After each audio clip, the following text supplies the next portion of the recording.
नमस्कार दोस्तों, स्वागत है आपका।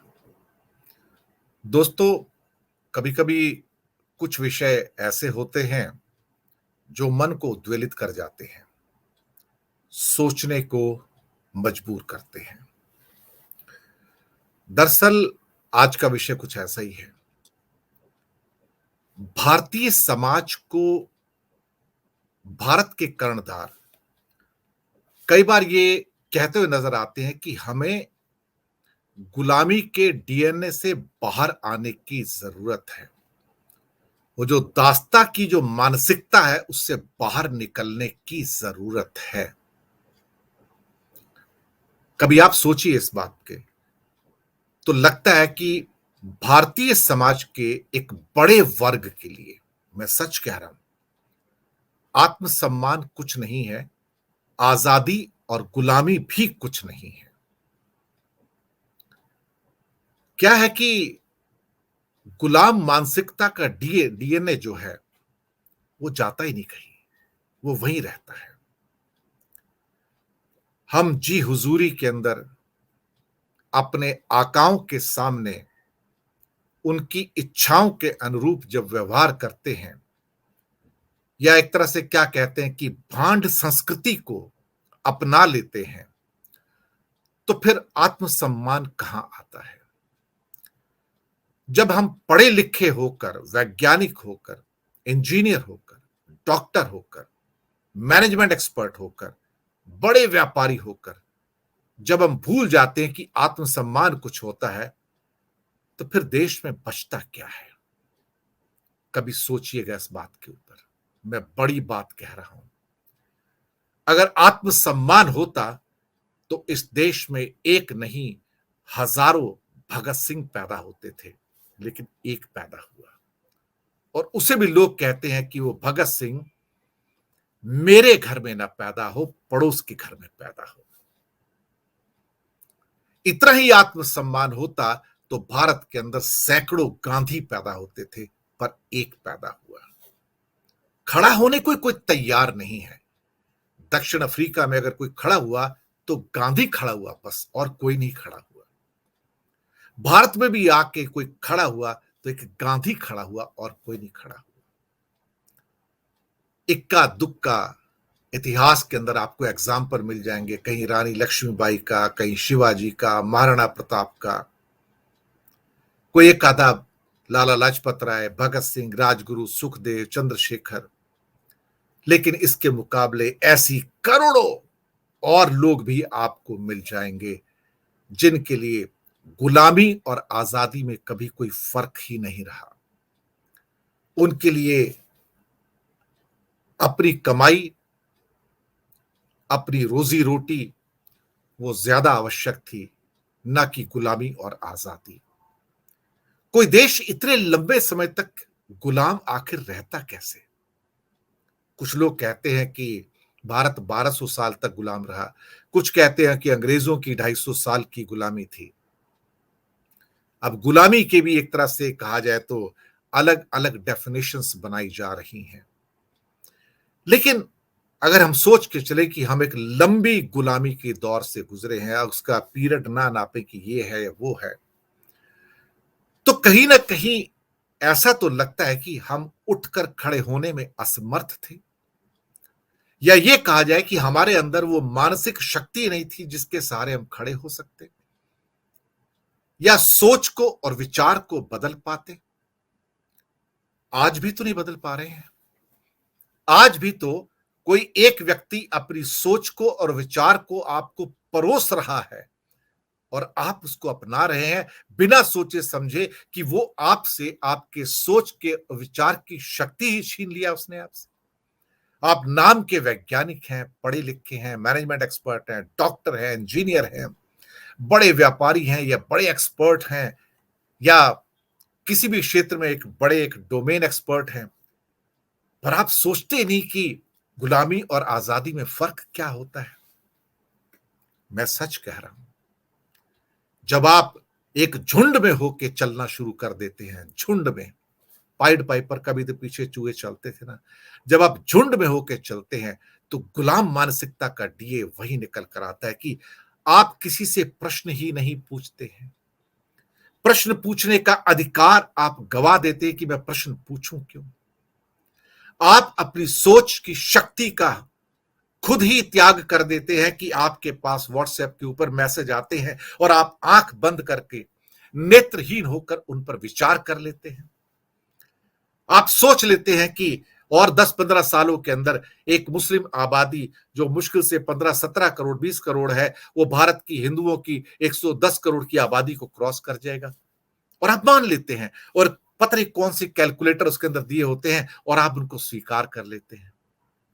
रोज फेक मैसेज आते हैं, उसकी फैक्ट्री चलती है, आप उसको स्वीकार कर लेते हैं। ये आजाद मानसिकता का प्रतीक नहीं है, ये गुलाम मानसिकता का प्रतीक है। ये डीएनए है गुलामी का, जो अभी भी आपके दिमाग में है। वो लाला जी की कल्चर इंडस्ट्री में अगर आप जाएंगे हिंदुस्तान में, जो पहले थी, सदियों पहले थी, वो आज भी वही है। और वो आपको अपना पर्सनल सर्वेंट के तौर पर ट्रीट करते हैं, इस बात को मत भूलिएगा। तो क्या वो गुलामी मानसिकता का डीएनए नहीं है? जब आप नए विचारों को आत्मसात नहीं करते हैं, जब आप अच्छाई और बुराई के अंदर भेद करना छोड़ देते हैं, तो फिर आपका डीएनए गुलामी की मानसिकता वाला है। फिर एक विवेकानंद आकर आपको जागरूक करते हैं कि आप जागिए, और वो कहते हैं कि आप तो एक सोया हुआ समाज है। ये उस समय कहते थे सोया हुआ समाज है, ये सोया हुआ समाज आज भी है। आज भी है। जब आप आंखें बंद करके किसी को वोट देते हैं, तो सोया हुआ समाज ही तो हैं आप। जब आंखें बंद करके किसी के पीछे चलते हैं, तो सोया हुआ समाज ही तो हैं आप। जब आप किसी के कहने पर कि हमारी संस्कृति बड़ी महान थी, संस्कार बड़े महान थे, कभी पूछिए तो सही कौन सी संस्कृति, कौन से संस्कार, कभी एक्सप्लेनेशन तो लीजिए उनसे। क्योंकि जो घटित हो रहा है, जो आपको संस्कारों की दुहाई देते हैं, और जब उनके लोग आपके सामने हत्याएं करते हैं, लिंचिंग करते हैं, एक खास रंग के पटके पहनकर धमकाते हैं, तालिबानी प्रवृत्ति लेके आपके साथ व्यवहार करते हैं, तो कभी आपने सोचा है कि ये कौन सी मानसिकता है जो उसको स्वीकार करती है? वो कौन सी मानसिकता है जो भगवे वस्त्र पहनकर किसी फिल्म को जलाने की बात करती है, थिएटर को जलाने की बात करती है, किसी एक्टर को जान से मारने की बात करती है, और उसके खिलाफ कोई प्रशासन अगर एक्शन नहीं लेता है, तो आप चुप होकर बैठ जाते हैं? क्या यह गुलाम मानसिकता का प्रतीक नहीं है? दरअसल मैं फिर से कहूंगा कि भारत के एक बड़े समाज के लिए, बड़े वर्ग के लिए आत्मसम्मान नाम की कोई चीज ही नहीं है। उनके लिए सिर्फ सुबह से लेकर शाम तक मेरी रोजी रोटी मिल जाए, मुझे मुझे क्या करना है कि मेरा राजा कौन है, मुझे रूल कौन करता है। ये मानसिकता तब भी थी, जो अंग्रेजों के टाइम के अंदर भी लोगों कहते थे, अरे सुबह निकले शाम को आ गए, रोजी रोटी मिल जाती है ना, खाना पीना हो जाता है, बच्चे थोड़े बहुत बड़े हो जाएंगे, पढ़ लिख जाएंगे, और क्या चाहिए, क्या फर्क पड़ता है। 250 साल लग गए, 250 साल लग गए, और इसी गुलाम मानसिकता का फायदा उठाते हुए 1 लाख से कम अंग्रेजों ने करोड़ों हिंदुस्तानियों पर राज कर लिया। कभी सोचा आपने? सोचा कभी आपने? 1 लाख से कम अंग्रेजों ने करोड़ों हिंदुस्तानियों के ऊपर राज कर लिया, और हम हिंदुस्तानी उनके सामने झुक झुक के सलाम करते रहे कि तुम मेरे आका हो और तुम सब कुछ हो, मेरे खुदा भी तुम हो। क्योंकि गुलामी की मानसिकता जाती ही नहीं है। और आज भी तो वही है कि झुक झुक के सलाम किए जाते हैं, अपनी सोच और विचार को त्याग दिया जाता है, और पूछते ही नहीं कि भाई हो क्या रहा है, ये भारत क्या है। तो लोगों के लिए, अधिकतर लोगों के लिए आत्मसम्मान या गुलामी और आजादी का कोई मतलब ही नहीं है। जब आज के युग में आपको गुलाम रखा जाता है, आज के युग में जब आपके विचार छीन लिए जाते हैं, आपकी आजादी छीन ली जाती है, और तो और आपसे यह कहा जाता है कि आप हमसे प्रश्न नहीं कर सकते, आपको अधिकार नहीं है कि आप मुझसे प्रश्न करो, तो फिर ये आजादी है या गुलामी है? आप मुझे बताइए। जब यहां पर एक व्यक्ति आके बात करता है लेकिन दूसरे को बात करने का अधिकार नहीं देता है, तो ये गुलामी मानसिकता है या नहीं है? मैंने कहा ना, हम वही हैं जो आज से सदियों पहले थे। हम वही हैं जो हम ब्रिटिश काल में थे। हम वही हैं जो मुगल काल या लोदी के राज में या खिलजी के काल में या तुगलक वंश में थे या गुलाम वंश में थे, हम वही हैं जो विक्रमादित्य के या अशोक के राज में थे। हम नहीं बदले हैं, हमारा डीएनए वही है। कोई भी ऊपर बैठेगा, कोई भी हो, ए से लेके जेड तक, हम उसको सलाम करेंगे। हम अपनी सोच और विचार को त्याग देंगे और जो ऊपर से हुक्म मिलेगा उसको मानेंगे।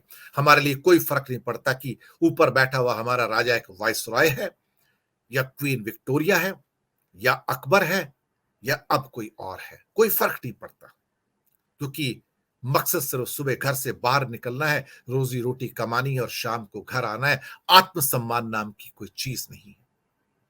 आत्मसम्मान होता तो जब लोग हाथ में मोबाइल लेते हैं और उसके बाद कोई सामने सड़क पर मर रहा होता है और हम उसकी फोटो खींचने में मशगूल होते हैं, ना कि उसकी मदद करें, तो फिर कौन से आत्मसम्मान की बात होती है? ये कौन सी नागरिकता है? ये कौन सा सिविक सेंस है? ये किस किस्म की सिविक सोसाइटी है? ये कौन सी सिविक सोसाइटी है जहां पर मास रेप होते हैं और उसके बाद फिर उसका धर्म भी देखा जाता है, वर्ग भी देखा जाता है, जाति भी देखी जाती है? ये कौन से देश के संस्कार हैं जहां पे ऑलमोस्ट महाराष्ट्र स्टेट के अंदर कल की रिपोर्ट 83 महिलाएं, 83 लेडीज प्रतिदिन गायब हो जाती हैं। एक स्टेट की बात कर रहा हूं। ये कौन से संस्कार हैं? जरा पूछिएगा ना। कौन है जो उनको किडनैप होते हुए देखते हैं और कुछ करते नहीं है? सैकड़ों हजारों बच्चे हर साल किडनैप होते हैं, लोग देखते हैं और कुछ करते नहीं है। महिलाओं के साथ अत्याचार होते हैं, लोग देखते हैं, फिल्माते हैं, पर कुछ करते नहीं है। लोग हर जगह कानून का उल्लंघन करते हैं, जानबूझ के उल्लंघन करते हैं। ये कौन सी मानसिकता है? दरअसल मैंने कहा ना, हमारे लिए आत्मसम्मान नाम की कोई चीज ही नहीं है भारत के अंदर। एक बड़े वर्ग के लिए एक छोटा सा वर्ग है जो कभी कभी आत्मसम्मान की और आजादी की बात करता है। भगत सिंह जैसे लोग, राजगुरु सुखदेव जैसे लोग, गांधी जैसे लोग, या फिर कुछ उन जैसे बिरले बिरले व्यक्ति जो लाखों में से एक होते हैं, बाकी सब गुलामी में खुश हैं। उन्हें इस बात से फर्क नहीं पड़ता भारत गुलाम है या भारत आजाद है। सदियों से यही होता आया है और ये उम्मीद करना कि अब भारत के लोगों की मानसिकता बदल जाए, नहीं बदलेगी। मैं कई बार लोगों को अपने कार्यक्रम के अंदर आमंत्रित करता हूं कि आप जो व्हाट्सएप यूनिवर्सिटी के ऊपर डेली लिखते हैं ना, जरा थोड़ा बहुत जो रोष आक्रोश आपके अंदर बचा हुआ है, जो थोड़ा आत्मसम्मान बचा हुआ है, आइए मीडिया के ऊपर आकर अपनी बात कहिए। तो सब भागते हुए नजर आते हैं। नहीं नहीं, हमें प्रॉब्लम नहीं चाहिए, मुझे प्रॉब्लम नहीं चाहिए, मुझे प्रॉब्लम हो जाएगी, मेरी फैमिली के लिए प्रॉब्लम हो जाएगी, मैं नहीं आ सकता, I am happy as such, जो भी है ठीक है, मैं ऐसे ही खुश हूं। तभी तो मैं कहता हूं कि भारतीय समाज के एक बड़े वर्ग के लिए आत्मसम्मान कुछ नहीं है। गुलाम मानसिकता का डीएनए जाता ही नहीं, इस समाज से जाता ही नहीं है।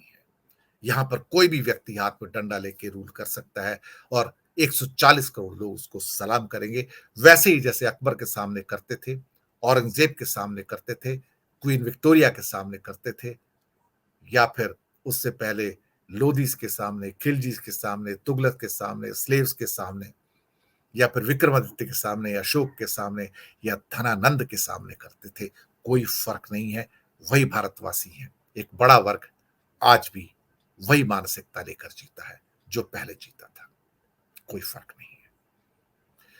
आप फीडबैक दीजिएगा, प्रोग्राम कैसे लग रहे हैं, हमारे चैनल्स को सब्सक्राइब करना मत भूलिएगा। धन्यवाद आप सबका।